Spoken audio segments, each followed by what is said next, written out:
はいどうも、うるすです。いやついに自分の元にもこちらが届きました。富士フイルムの XS20 でございます。いやもう本当にね、待ちに待っておりましたよ。もう予約してから1ヶ月以上待ってましたからね。はい。ようやく自分の手元にも来ました。まだね、触って数時間しかね、経ってないんですけど、もうすでにね、買ってよかったーってね、思ってるんでね、めちゃめちゃいいカメラだなと思っております。本当はね、この XS10 との比較、詳細比較みたいなところをね、一番最初に喋ろうかなと思ってたんですけれども、それはね、またちょっと別の機会にお話ししようと思っております。なので、もしよければ、ね、チャンネル登録していただいてお待ちいただければ幸いです。で、今日はですね、じゃあ何の話をするのかっていうところなんですけど、XS20 のね、初期設定についてお話ししていこうかなと思っております。Twitter とかで見てるとね、結構新しく富士フイルムのカメラ、XS20 で始めますとか、ミラーレス一眼をね、初めて購入しましたとか、といった方がちらほらいらっしゃいまして、自分もそうだったんですけど、最初カメラ買った時ね、設定項目いろいろありすぎて、何をしていいかがわからないっていうのがあったので、じゃあもうね、その話をさせてもらおうかなと思って今ね、動画を撮っているところでございます。正直ですね、カメラの設定に関しては、もう自分が使いやすいようにするっていうのが一番いいと思うので、いろいろいじってね、試してみてもらうのが一番いいんですけど、それでもやっぱり、最初はね、どこに何があるかっていうのが分かりにくかったりすることもあると思うので、個人的にね、この XS20 において、撮影がよりしやすくなるような設定いくつかありますので、そちらをね、今回ご紹介しようと思っております。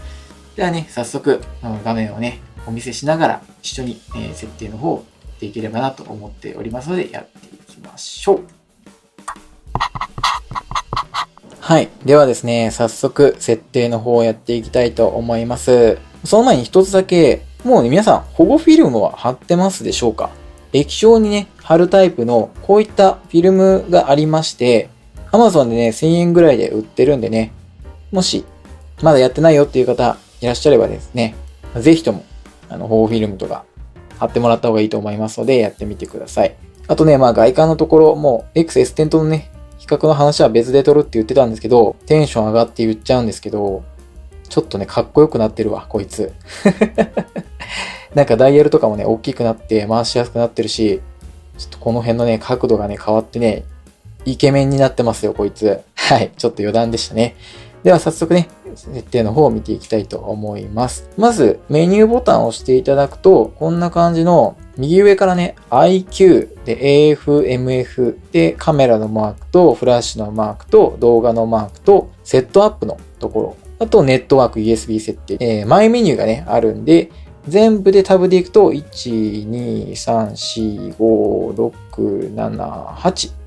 8項目ね、大項目がある中で、その中で細かい設定がいろいろあるという感じになってます。で、一つ目のところが、写真の画像サイズのところですね。今ね、ちなみにダイヤルのところはマニュアルの M にしてます。で、写真の設定に関してはね、まず画像サイズのところ、これはね、自分は今3対2のこのピクセル数が一番でかいね、設定にしてます。たまにね、この16対9で使ったりとか、ミドルのね、13メガとかでね、保存できる設定を使ったりすることもあります。で、画質モードはファインにしてます。ローでね、撮影したデータも一緒に撮りたいということであれば、ファインプラスローっていうので撮ってもらえれば、JPEG、いわゆる取って出しのそのままフィルムシミュレーションが当たった絵とですね、ローデータ、いわゆる生のデータっていうところをどちらも保存することができます。で、XS20 から JPEG と HEIF っていうのかな。これが選べるようになってます。圧縮効果が優れているんで、保存できるね、枚数が増えて、でも高画質っていうね、そんな形式も使えるみたいです。ただちょっと互換性がね、JPEG に比べるとまだまだ弱い部分があるんで、確認しなきゃいけないので、自分はまだちょっと JPEG でやろうかなと思ってます。なんか使い勝手がそうだったら変えようかなと思ってます。で、フィルムシミュレーションに関してはね、もう先に言っておくと、ダイヤル、左側にあるダイヤルで初期設定の段階からもうここにね、フィルムシミュレーションを一発で変えれるファンクションが割り当てられているので、ここはね、あんまり気にしなくてもいいと思います。もうこのダイヤルが便利すぎて、自分はこれで全部フィルムシミュレーションを管理しています。お気に入りはクラシッククロームです。で、あとね、このグレインエフェクトとか写真の色味を調整するための項目なんで、今はね、一旦説明はね、省略しようかな。見てもらいたいところが、これ、AF プラス MF。最初だとね、多分オフになってると思うんですけど、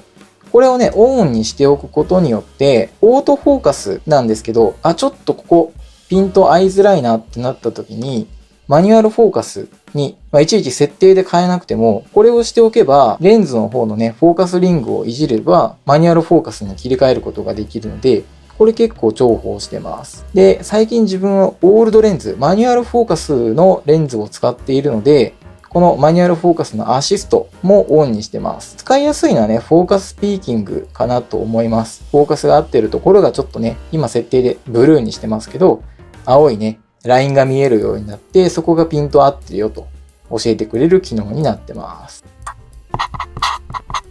写真のマークのところですね。この辺はそんな最初はいじんなくても大丈夫かな。で、一つだけ、ここですね。シャッター方式に関しては、最初ね、メカニカルシャッター、MS になってると思います。このままだとですね、シャッタースピードが4000分の1秒までっていうね、上限があるんですよね。ちょっとね、明るいレンズ F1.4 とか F2 とかのレンズとかで日中撮影しようと思うとですね、シャッタースピードを4000分の1だと、ちょっとね、足りなくなる可能性が高いかなと。なんで、それ以上をね、設定する場合にはこの電子シャッターを使うんですけど、このね、M から E、メカニカルプラス電子っていう、この設定がおすすめです。これにしておくと、4000分の1秒まではメカニカルシャッター。で、それ以降は電子シャッターに自動でね、切り替えてくれるので、かなり便利です。で、ブレ防止モード。これは初期でね、IBIS、OIS、いわゆるカメラ内手ブレ補正とレンズの方にね、もし手ブレ補正が入っていれば、それがちゃんと効きますよっていう設定になってます。で、下のこの DIS っていうのが電子手ブレ補正、カメラ内の方で電子的に手ブレ補正をしちゃってくれるっていうやつなんですけど、これしちゃうと画面がクロップされちゃうんで、自分はね、あんま使ってないです。ボディ内の手ブレ補正がもう7段になって、かなりね、手ブレ補正効くんで、これで十分かなと思います。撮影ね、しやすくなるこの設定のもう一つが、このオーディオ設定ですね。内蔵マイクレベルに関しては、もうオートでいいと思います。ただね、もし外部マイクを使う場合に関しては、初期設定の方で、デシベルの方を、10か12ぐらいかな。これぐらい下げておいてもらった方がノイズが乗りにくくね、なるかなと思います。で、マイクのレベルのリミッターとか、ローカットフィルターとか、風音の低減とかに関しては、もうね、基本はオフにしてます。これやると、若干やっぱりね、音が潰れてる感じになっちゃうので、自分はあんま好きじゃなくて、これはオフにしちゃってます。で、今回からね、レックの枠の表示が出てくるようになっていて、これめっちゃ便利なんですけど、画面上ね、動画撮影してる時に赤枠が表示されるってやつなんで、これはね、オンのままでいいと思います。セットアップの画面になりますね。最初の基本設定のところは、あんまり見なくてもいいかな。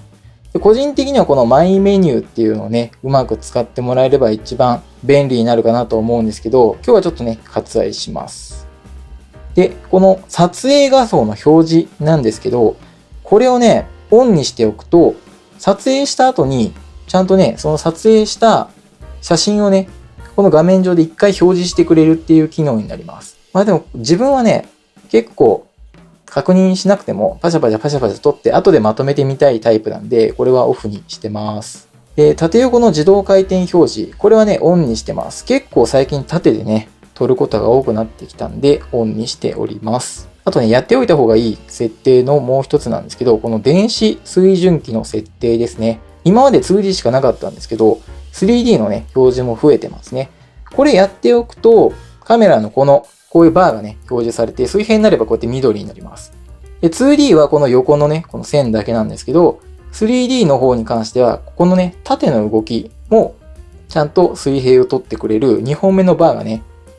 短いやつが出ていると思うんですけど、こちらが追加されます。これによって本当に水平の奥行きのところも水平にして通ることができる。かなり便利なので、これはぜひ機能はオンにしておいていただいた方がいいかなと思います。あとフレーミングガイド。これはやっぱり写真の構図でね、日の丸構図とか3分割構図とかやるときに画面上でね、見せてくれるんで、この辺はオンにしておいてもいいんじゃないかなと思います。あとね、個人的にこの画面のカスタマイズっていうところも結構ね、便利なので見ておいてもらいたいんですけど、撮影画面上に表示してくれる情報をね、いろいろカスタマイズすることができまして、自分はプラスアルファですね、このヒストグラムっていうのを表示させております。これヒストグラムって何かっていうと、白飛びしてるとか黒飛びしてるとかっていうのをグラフ上でね、表してくれるものになってまして、この辺の白飛びや黒つぶれっていうところがしすぎてない方がいいと思いますので、ここの部分で見ながらですね、撮影するとよりクオリティが上がるかなと思います。他にもね、いろいろと表示している項目、表示させないようにすることもできるので、この画面カスタマイズは一度見ておくといいと思います。で、位置情報の表示。これに関してはね、自分はいらないかなと思ってオフにしてます。で、操作ボタン、ダイヤル設定のところに関しては、ここはね、特にいじってないですね。で、このクイックメニューのところに関しては、このボタンですね。Q のボタンを押すことによって、ショートカットみたいな感じで、フォーカスのね、設定をシングルフォーカスにするのか、コンティニュアス AF にするのか、マニュアルフォーカスにするのか、というのをね、このショートカット画面上で操作することができますので、さっきのこの画像サイズとかも16対9にしたりとかね、ここでできるんで、やり方はね、Q ボタンを押して画面を表示させて、で、カーソルをジョイスティックで合わせて、グリグリっと、ここのダイヤルで変更させるという感じになります。で、ここに表示させる項目を何にするかっていうのが、さっきのここの登録編集のところで変えることができると。表示数も今、写真が16、動画が8とかになってますけど、好みで変えることができます。よく使うものをね、載せておくっていうのがいいかなと思います。で、ファンクション設定に関してはね、ここで設定することもできますし、あとね、ここの撮影画面中のこのボタン、Bluetooth のマークがあるところのこのボタンを長押しすることによって、ファンクションボタンをね、自由に変えることができるので、ここもね、使いやすいように変えてもらえばいいんじゃないかなと思います。自分はですね、ちょっと変えてまして、ここにもね、ファンクションボタンあるんですよ、実は。ここに今ね、オートホワイトバランスのロックの機能をつけております。ここにね、再生モードを割り当てております。そうすることによって何ができるかというと、片手でね、パシャパシャ撮りました。片手でポチッと押して撮った画像とかをね、確認することができます。通常のボタンはね、こっちにあるんで、左手でね、ポチッと押さなきゃいけないんですけど、ちょっとめんどくさいんで、もうね、片手で画像を確認できるように、自分はここに再生ボタンを割り当ててます。で、再生モードの方から撮影モードに切り替えるにはね、もうここのところを半押しすれば元に戻りますので、これでね、もうスムーズに確認して撮影してみたいなところをやっております。あとはね、実は画面上ってタッチ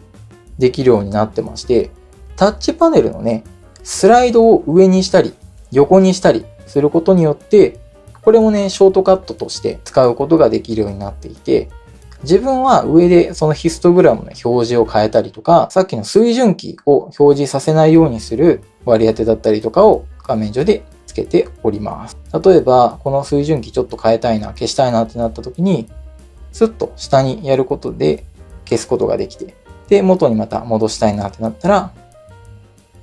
こうやって画面上をね、スワイプするだけでショートカット、ファンクション機として割り当てることができるようになっております。4つ分ね、プラスアルファありますので、かなり拡張性はあるんじゃないかなと思っております。さっきのタッチパネルのファンクションに関しては、このファンクション設定から下の方に行ってもらって、タッチパネル設定っていうのがありますので、ここからタッチパネルのこのタッチファンクションっていうのをオンにしてください。そうすることによってさっきのね、ファンクションができるようになってます。温度が上昇してきましたね。大丈夫かな。はい。あとはね、やっておいた方がいい項目としては、これかな。レンズなしレリース。これオンにしておいたら、オールドレンズ使うことができるようになります。あとはね、消費電力設定とかで電源オフにする時間を選べたりとか、ちょっとね、今警告出まして温度上昇がしてるみたいなんですけど、触った限りね、全然熱くないんで多分ね、余裕持って表示してくれてるんだと思うんですけど、この辺をこうにしておけば、よりね、止まらずに撮影することができると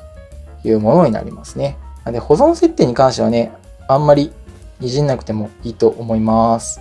位置情報がね、いらなければオフにするぐらいかな。で、最後にネットワーク USB 設定のところですね。ここはね、これを使ってスマートフォンやタブレットのアプリにね、接続することができるんでね、ぜひやってもらってた方がいいかなと思います。で、やっておいてもらった方がいいやつ、これですね、接続モードの部分。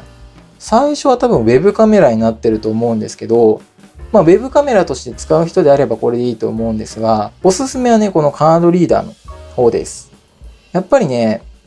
XS10 からもそうだったんですけど、ここにね、SD カードが入っているんで、バッテリーのこの蓋を開けないとデータの取り込みができなかったんですけど、接続モードを USB カードにしておけば、USB Type-C でパソコンとつないでデータをね、取り込むことができますので、これね、便利なんで、これにしておいてもらった方がいいんじゃないかなと思います。はい。基本設定に関してはこんな感じになりますね。やっぱね、XS10 から結構変わってる部分もあって、これ。カスタム登録の編集っていうところで、このね、カスタム1234、ここのダイヤルのところのこのカスタムのね、1234、それぞれのね、設定をここでね、ある程度変えることができるようになっていて、現在の設定をね、反映っていう形で、写真で作ったやつとかをここに割り当てたりとか、このモードの設定をそもそも静止画用、写真用にするのか、動画用にするのかをそれぞれね、選べるようになってるんですよ。これ XS10 にはなかったんでね、かなりいいかなと思いますね。いや、もう自分は全部動画だから全部ここの部分を動画にしてカスタムしたいんだよっていう方も中にいらっしゃると思うんでね、動画設定もしやすくなってる感じはありますね。XS10 の持ってる方はね、このカスタム設定とかをアプリ経由で簡単に移すこともできるみたいなんで試してみてください。はい。こんな感じでですね、めちゃめちゃ長く喋っちゃったんですけれども、初期設定ね、いろいろやって、最初は大変なんですけど、一回やっておくとね、めちゃめちゃ写真撮影、ないしは動画撮影がよりやりやすくなると思いますので、ぜひですね、どんなことができるのかっていうところをいじってもらって、自分好みのね、カメラを作ってもらえればいいんじゃないかなと思っております。ぜひとも、この設定項目参考にしていただいて、XS20 での撮影をね、楽しんでいただければなと思っております。